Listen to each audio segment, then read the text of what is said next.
எதிர்க்கட்சி தலைவர் குற்றம் சாட்டுறாரு, சரியா அந்த வெள்ள பாதிப்பை கையாளல தமிழக அரசு சொல்லி உங்களுடைய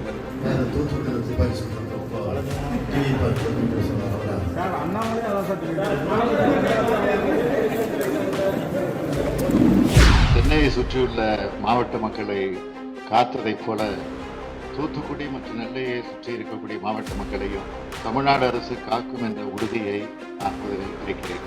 கடுமையான மழை பொழிவு 17 மற்றும் 18 தேதிகளில் ஏற்படும் என்பதை சென்னை வானிலை ஆராய்ச்சி மையம் 17ஆம் தேதி அறிவித்தது. ஓராண்டில் பெய்ய வேண்டிய மழை ஒரே நாளில் கொட்டி தீர்த்தது எல்லாம் நீங்கள் நன்றாக அறிவீர்கள். ஒரு சில இடங்களில் 1871ஆம் ஆண்டுக்கு பிறகு அதிக மழை பெய்துள்ளது. வானிலை ஆய்வு மையத்தின் எச்சரிக்கை நமக்கு சற்றே தாமதமாக கிடைத்தாலும் அதில் அளித்துள்ள அளவை விட அதிகமாக மழைப்பொழிவு ஏற்பட்ட சூழ்நிலையிலும் தமிழ்நாடு அரசு முன்கூட்டியே பல்வேறு முன்னெச்சரிக்கை நடவடிக்கைகளை எடுத்திருந்தது. கடந்த 19ஆம் தேதி அன்று இரவு மாண்புமிகு பிரதமர் திரு நரேந்திர மோடி அவர்களை புதுடெல்லியிலே சந்தித்து தமிழ்நாட்டில் நிகழ்ந்துள்ள 2 பெரிய வெள்ள பாதிப்புகளுக்கு தேவைப்படும் நிதியினை தேசிய பேரிடர் நிவாரண நிதியிலிருந்து உடனடியாக வழங்கிட கோரிக்கை மனுவை அளித்துள்ளேன். தென் மாவட்டத்துக்கு மட்டும் 2000 கோடி ரூபாயை முதல் கட்டமாக வழங்க வேண்டும் என்று கேட்டுள்ளேன். இந்த மழை வெள்ளத்தினால் உயிரிழந்தவர்களின் குடும்பத்திற்கு இழப்பீட்டுத் தொகையை ரூபாய் 4 லட்சத்திலிருந்து 5 லட்சம் ரூபாயாக உயர்த்தி வழங்கிடவும், சேதமடைந்த குடிசைகளுக்காக ஏற்கனவே வழங்கப்படும் தொகை ரூபாய் 5000 ரூபாய் 10,000 உயர்த்தி வழங்கிடவும், மழையினால் 33 விழுக்காடு மற்றும் அதற்கு மேலாக பாதிக்கப்பட்ட நெற்பயிர் உள்ளிட்ட இரவை பாசன பயிர்களுக்கு ஹெக்டேர் ஒன்றுக்கு 13,500 ரூபாயிலிருந்து 17,000 ரூபாயாக உயர்த்தி வழங்கிடவும் உத்தரவிட்டுள்ளேன். அதிகன மழையின் காரணமாக தூத்துக்குடி மற்றும் திருநெல்வேலி ஆகிய மாவட்டங்களில் மிக கடுமையாக வெள்ள பாதிப்பு ஏற்பட்டுள்ள வட்டங்களில் பாதிக்கப்பட்ட மக்களுக்கு குடும்ப அட்டை அடிப்படையில் நிவாரணமாக 6,000 ரூபாயாக வழங்கப்படும். இந்த மாவட்டங்களில் உள்ள இதர வட்டங்களுக்கும் மற்ற கன்னியாகுமரி, தென்காசி ஆகிய மாவட்டங்களிலும் பாதிப்புகள் ஏற்பட்டுள்ளதை கருத்திலே கொண்டு அங்குள்ள அனைத்து குடும்ப அட்டைதாரர்களுக்கும் 1000 ரூபாய் வழங்கப்படும் என்று தெரிவித்துக் கொள்கிறேன். ஆளுநர் வாரத்துக்கு ஒரு முறை 2 முறை டெல்லி போயிட்டு வர போகும்போது தயவு செஞ்சு டெல்லியில் பாதாடி போராடி தேவையான நிதியை வாங்கி கொடுத்தா அவங்களுக்கு நான் நம்பிக்கை.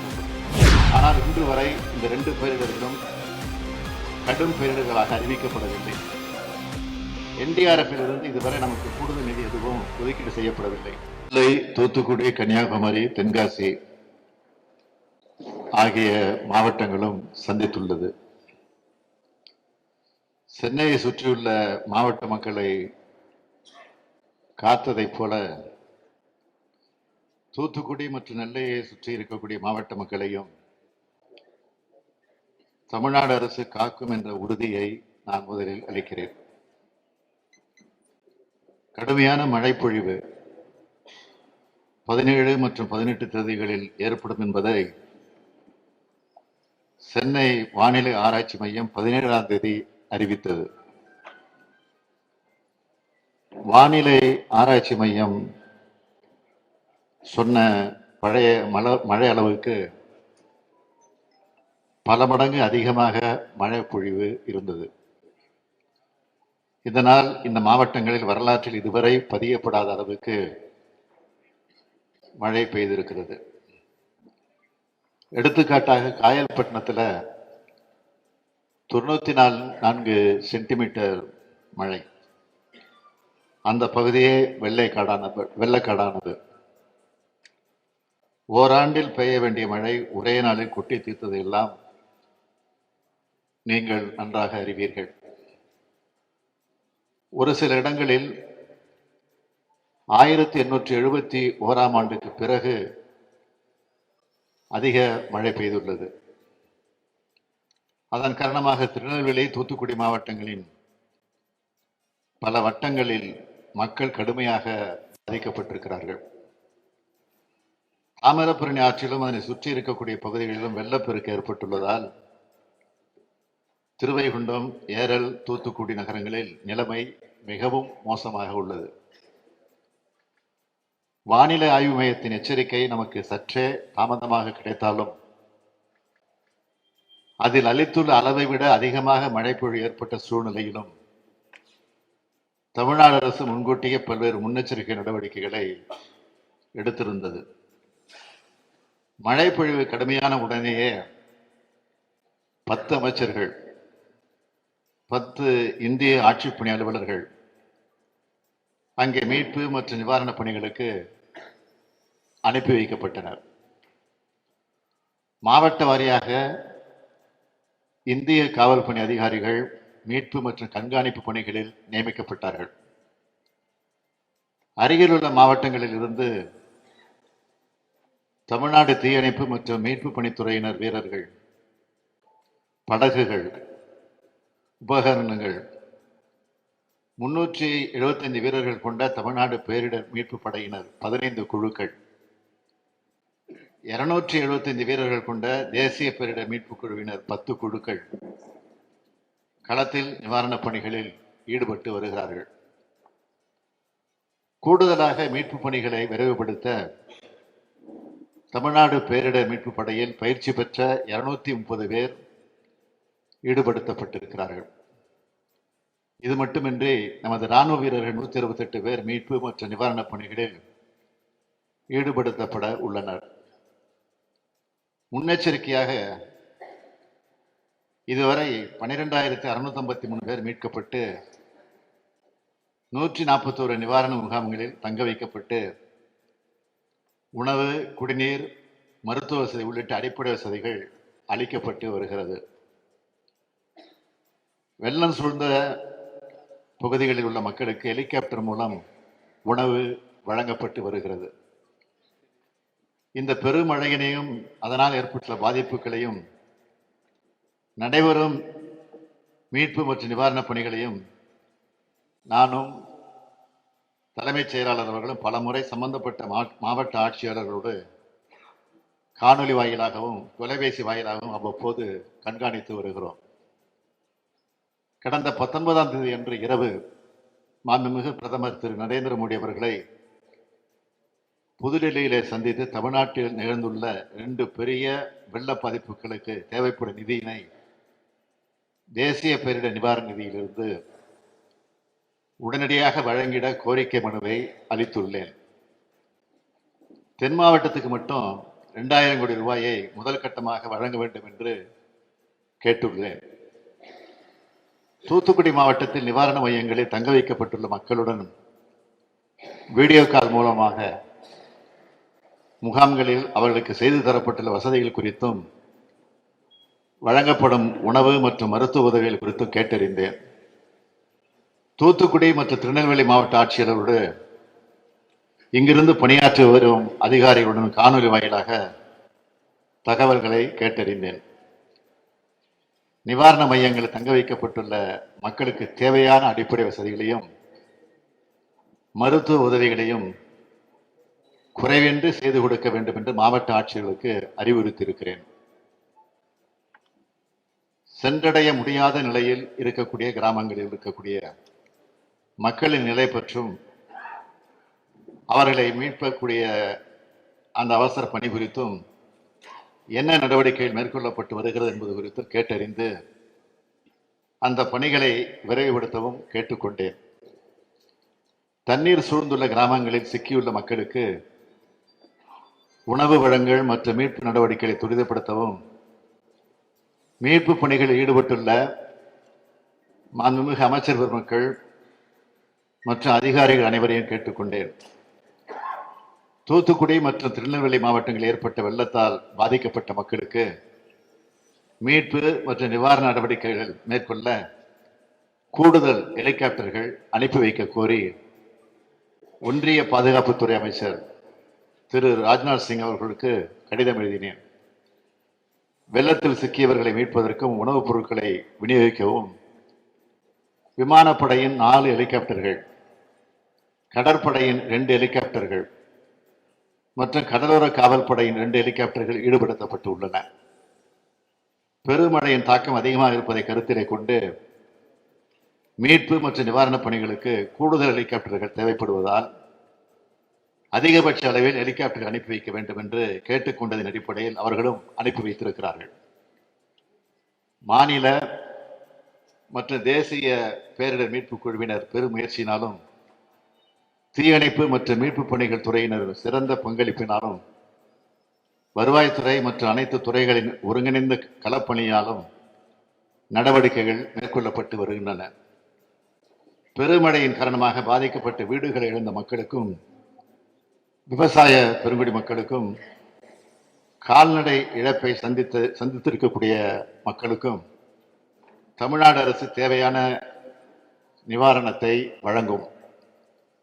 இந்த மழை வெள்ளத்தினால் உயிரிழந்தவர்களின் குடும்பத்திற்கு இழப்பீட்டுத் தொகையை ரூபாய் 4 லட்சத்திலிருந்து 5 லட்சம் ரூபாயாக உயர்த்தி வழங்கிடவும், சேதமடைந்த குடிசைகளுக்காக ஏற்கனவே வழங்கப்படும் தொகை ரூபாய் 5000 ரூபாய் 10,000 உயர்த்தி வழங்கிடவும், மழையினால் 33 விழுக்காடு மற்றும் அதற்கு மேலாக பாதிக்கப்பட்ட நெற்பயிர் உள்ளிட்ட இரவை பாசன பயிர்களுக்கு ஹெக்டேர் ஒன்றுக்கு 13,500 ரூபாயிலிருந்து 17,000 ரூபாயாக உயர்த்தி வழங்கிடவும் உத்தரவிட்டுள்ளேன்.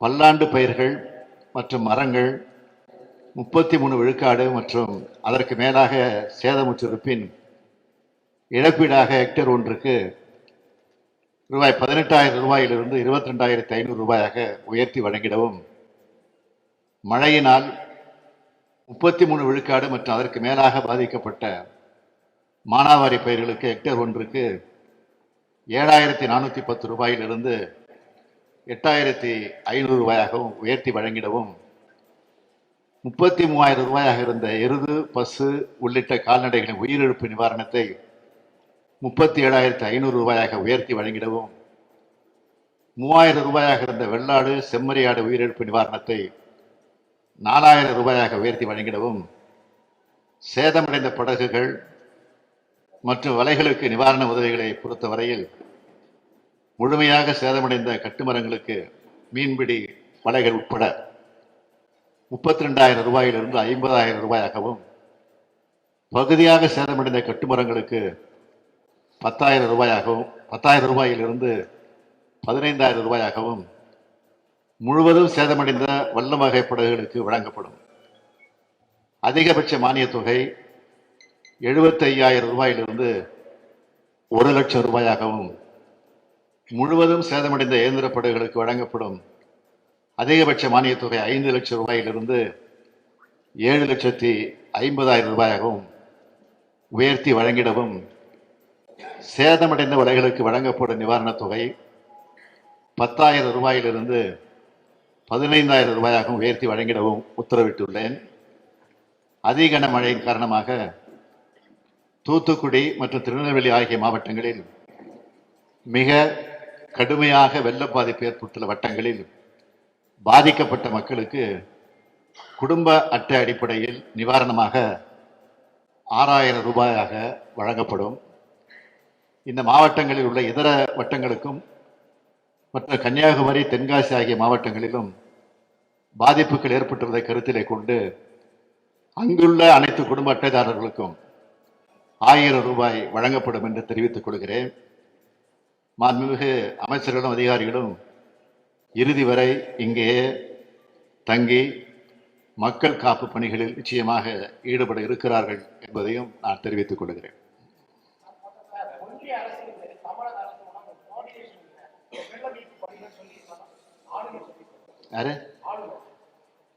ஆளுநர் வாரத்துக்கு ஒரு முறை 2 முறை டெல்லி போயிட்டு வர்றாரு. அப்படி போகும்போது தயவு செஞ்சு டெல்லியில் பாதாடி போராடி தேவையான நிதியை வாங்கி கொடுத்தா அவங்களுக்கு நான் நன்றி கடன்பட்டிருக்கோம்.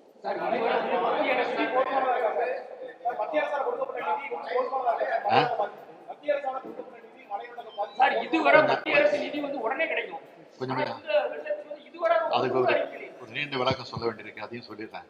நல்ல கேள்வி கேட்டிருக்கீங்க, நான் எதிர்பார்த்த அந்த கேள்வி இது விளக்கமாக சொல்லிடுறேன். அதாவது ஒன்றிய அரசினுடைய நிதி பங்களிப்பை பற்றி ஒரு விளக்கம் சொல்கிறேன். இயற்கை பேரிடர்களால் ஏற்படும் செலவுகளை சமாளிப்பதற்காக ஒவ்வொரு மாநிலத்திற்கும் மாநில பேரிடர் நிவாரண நிதி SDRF என்ற நிதி உள்ளது. எந்தெந்த மாநிலத்திற்கு இந்த நிதி எவ்வளவு என்பதை 5 ஆண்டு காலத்திற்கு ஒரு முறை ஒன்றிய அரசால் நியமிக்கப்படும் நிதிக்குழு ஃபைனான்ஸ் கமிஷன் தீர்மானிக்கிறது. இதன்படி தமிழ்நாட்டினுடைய SDRFக்கு ஒவ்வொரு ஆண்டும் ஒதுக்கப்பட்டுள்ள நிதி 1200 கோடி ரூபாய் ஆகும். இதில் 75 விழுக்காட்டை, அதாவது 900 கோடி ரூபாயை ஒன்றிய அரசு தர வேண்டும். 25 விழுக்காட்டை, அதாவது 300 கோடி ரூபாயை தமிழ்நாடு அரசு ஏற்றிட வேண்டும். ஒன்றிய அரசின் பங்கானது ஆண்டுதோறும் 2 தவணைகளில் நமக்கு அளிக்கப்படுகின்றது. அதாவது 2 தடவை தலா 450 கோடி ரூபாய் நமக்கு அளிக்கப்படும்.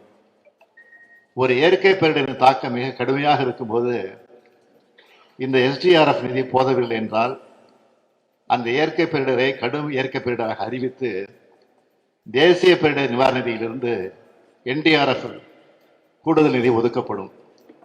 சென்னையில் ஏற்பட்ட பெருவெள்ளத்தையும் தற்போது தென் மாவட்டங்களில் ஏற்பட்டிருந்த வரலாறு காணாத வெள்ளத்தையும் இவ்வாறு கடும் பேரிடர்களாக அறிவித்து NDRFில் இருந்து கூடுதல் நிதி ஒதுக்கிட வேண்டும் என்றுதான் நாங்கள் பல முறை கோரிக்கை வைத்துள்ளோம்.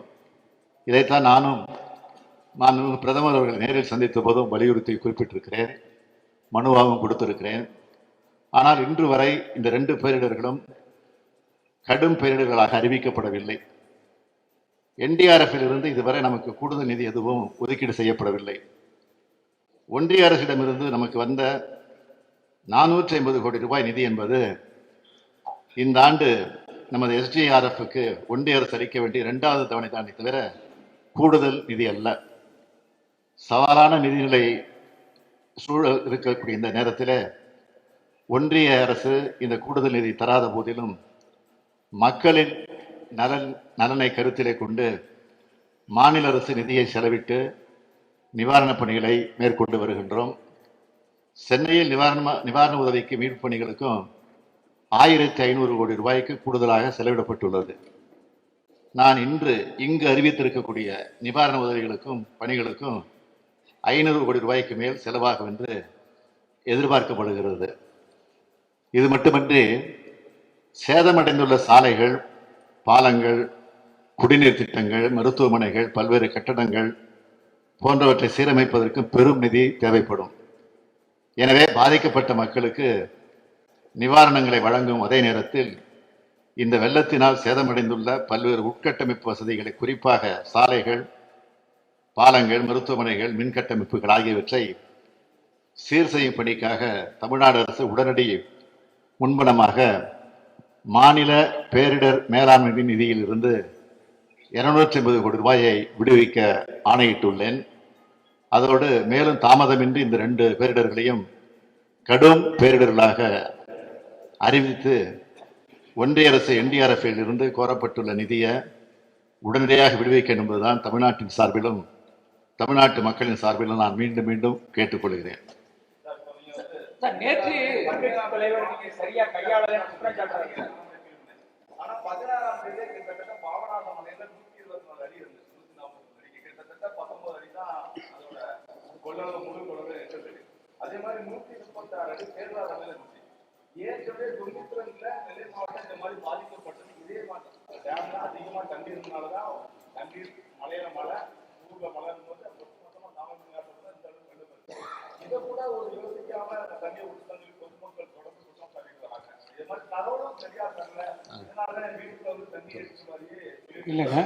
நீங்க இந்த அணைகளுடைய இருப்பை பொறுத்த மட்டும் முதல் நாளிலிருந்து எவ்வளவு கன அடி தண்ணீர் திறந்து விடப்படுகிறது என்பதை நாங்கள் அறிவித்துக் கொண்டிருந்தோம். 45,000 அடி கன அடி தண்ணீர் வருகிற போது நான் சொல்றேன், உங்களுக்கு விளக்கம். 45,000 இருக்கிற போது நாங்கள் இங்கே வருகிற போது சுத்தமல்லிக்கு கீழே இது 1,00,000 தொடும் என்பதை அனைவருக்கும், அதுக்கு முன்னாலே வெள்ளப்பெருக்கு வருகிறது என்பதை அனைவருக்கும் நாம் குறுஞ்செய்தி மூலமாக முழுமையாக தெரிவித்திருக்கிறோம். அதற்கு பிறகு இரவு கடுமையாக தொடர்ச்சியான மழை வருகிற போது 1,00,000 கன அடி வெள்ளக்கு தண்ணி வருகிறது. நாம் முன்னெச்சரிக்கை நடவடிக்கை எடுத்த காரணத்தால் தான் தாமிரபரணி ஆற்றினுடைய கரையோரத்தில் இருக்கக்கூடியவர்களை நாம் பாதுகாப்பான இடங்களுக்கு கொண்டு போயிருக்கிறோம். நீங்கள் குறிப்பிடுவதை போல இல்லை, நான் பதில் சொல்லுவேன். குற்றச்சாட்டு சொல்றது யார் வேணாலும் சொல்லலாம். ஆனா உண்மை நிலைமை என்னன்னா, சொல்லுங்க, நீங்க சொல்லுங்க.